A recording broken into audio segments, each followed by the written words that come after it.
Hi, this is Quinn Coleman, and this is program number 3 for CSC 378-1. And my project idea, as you can see, was to convert the 2D simulator of Taluva from 2D into a 3D version using Canvas and THREE.js. I really wanted to learn a lot in this program, and as a result, I've set up the 3D foundation and framework for which my previous 2D game logic can be fully interfaced with the visuals. So I ended up learning a ton about THREE.js actually, and it was really cool to see how the framework operates. So let's get into what I have. Here we have the title screen. It's Taluva time. In order to go from 2D coordinates to 3D coordinates, I had to add a specific constant to each original coordinate. And because as you can see, the board is originated at the center at 0, 0, 0. And what I also did was I rotated the camera from a pivot object at the origin 45 degrees so that we can get a perspective. So to start, let's click on players. Let's just click 2 for simplicity. Here we see the tiles remaining, and now it's player's 1 turn. Then I can go ahead and pick up my tile and drag it onto the board for placement. And then, as you can see, it's now building time. I have 20 huts right here, 3 temples, and my towers here. It's a little hard to see, but it's white. So at this point, this is where we can no longer continue. In hindsight, the choice of converting to a 3D Taluva was a little bit too ambitious in respect to my dead week schedule, so I unfortunately wasn't able to successfully refactor all my code. But I still learned a lot about it, so I really want to show you about my process in development and what I learned in THREE.js. Here is my codebase for Taluva 3D.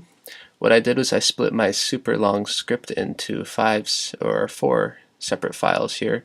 One for the main program, one for all the properties and constants that I use, one for all the logical functions really that the game uses. Nothing changed from here. And here in drawing is where I do all the THREE.js calculations. Here in prog3.js is where I load my audio and my font. And once that's loaded, we launch the Canvas app where we actually play our background music, which I have muted right now. We can play that later. And I shuffle the array of terrain data structure that I have. I do the initial drawing, and here's my render loop, which is initially your traditional game loop, where we do all of the logic depending on state, and then off of that logic we render our graphics. And here we have our event handlers on document mouse move, where we are adjusting our mouse, and on mouse click is where I really change the state. This is where the real changes of the state machine that Taluva runs on happens. So I try to keep it pretty minimal, and I had a lot of big obstacles come up during the development of 3D Taluva.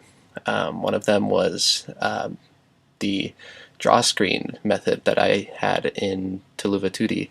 I literally replaced with a render method, and I attempted to do a painter's algorithm in 3D, which I quickly realized was not going to work too well because objects were actually going to need to stay in the game instead of being drawn on top of each other very visually and virtually. What also I had a problem with was creating absolutely massive geometries, and as a result of both this and my render loop that replaced draw screen, my game was actually running terribly slow, so much that Firefox would literally crash on me. So I created this downgrade variable. It's a constant which I applied to just size really, and then as you can see, I created my coordinates on very relatively to size, so all I needed to do for the most part was divide size by downgrade. Another thing that really sped up Taluva 3D for me was getting rid of instantiating multiple THREE.js 3D objects that I really didn't need. So as you can see on the top here, I have um, all these materials that I reused multiple times throughout the game.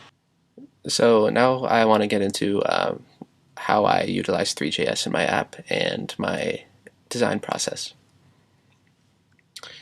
Here we have our font loaded in JSON format, and as opposed to Canvas, our text is literally 3D objects that need to conform to the geometry that this typeface calls for. And here I have a plane essentially that is the z=0 plane, and I actually use this plane for a raycaster that actually from the mouse converts from 2D screen coordinates to 3D game world coordinates, and I can show you how I did that later. Here we have our mouse 3D vector, which is a 3.vector3, our raycaster object, our renderer that I used in conjunction with my canvas. And here is the background color of my renderer. I set the renderer to the size of my window here. And what I wanted to do was enable shadows, so I actually got into shadows. And here my renderer is enabling shadows, which I'll get into as well. Here I have my camera. I used a 3-dot perspective camera in order to get an actual perspective. Here is our scene object where I put all of our meshes into, and our object loader, which is what I use to load the object files for the huts, temples, and towers that I downloaded from a free 3D modeling website.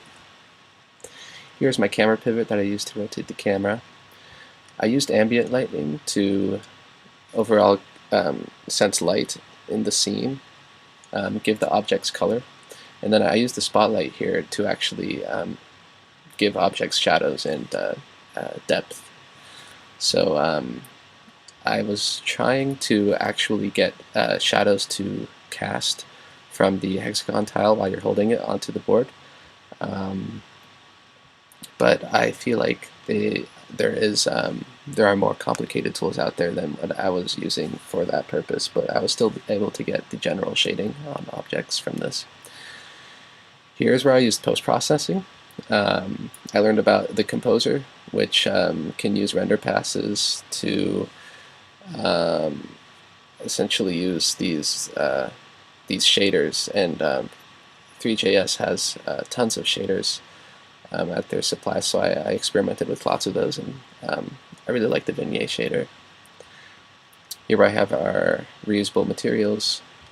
So for our hexagon, I created a thing called a hex shape, which is a 3D object that is essentially a 2D shape, and this was very easy to convert from the hexagon.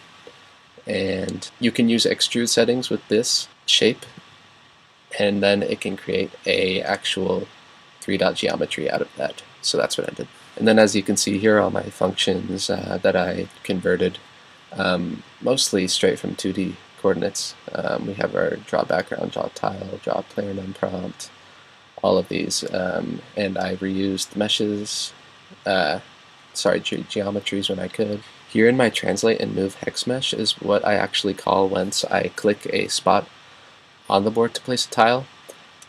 This is exactly the same conversions with added constants for translation to 3D coordinates that I used to actually get the appropriate row and columns that are needed on the board